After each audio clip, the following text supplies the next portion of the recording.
We must understand that as people who are recovering from anxiety disorders and mental health issues, we need to understand and take responsibility and understand that truly the thing that has its power is the thing that it is the way we respond to things that gives so and so power.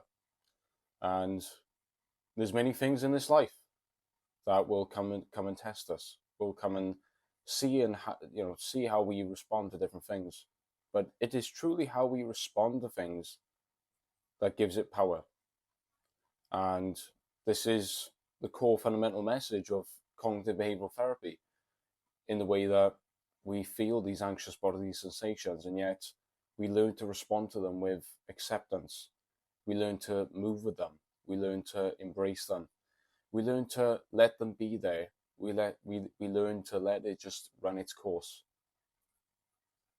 Of course, this is not easy, and why it's not easy is because we want comfort straight away. We want it like that. We're not willing to feel uncomfortable.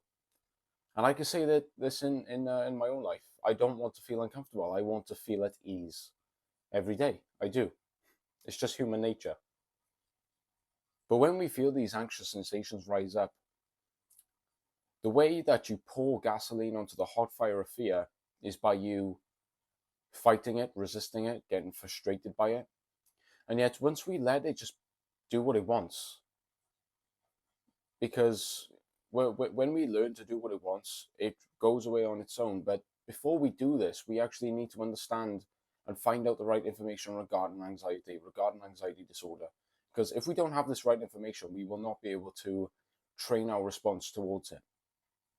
And why we need to retrain our response towards it is we need to retrain our interpretation of this anxious stimulus. Barry McDonough, in his Dare Anxiety book, talks about this. He talks about, of course, Dare. That's his company's name, Anxiety. That's his, business, anxiety recovery counseling thing, and Dare is an acronym for diffuse, allow, run towards, and engage. And as I said in other videos, of course, the intrusive thoughts are really the precursor to a panic attack. You'll have the intrusive thought, or you'll have sort of the stressor come at you. And before you knew this information on how to move through it, just to allow it to be there, to not judge it, to not resist it, you would obviously do the opposite to that. You would interpret this as as a negative thing, and you would have this sort of sense of, well, it could be any array of anxiety symptoms. It could be any of the physical sensations that we've talked about, that every anxiety sufferer knows about. But it could be the anxious thoughts. And what we need to do, guys, when we have these anxious thoughts, we need to learn to shut them down quickly. Because if we don't, they fester, they grow. But we need to, if we learn to respond to every single sensation in a mindful non-resistance, then we can learn to move through it. So, yeah, that's all I got. That's really all I got to say. So, God bless, and see you guys soon.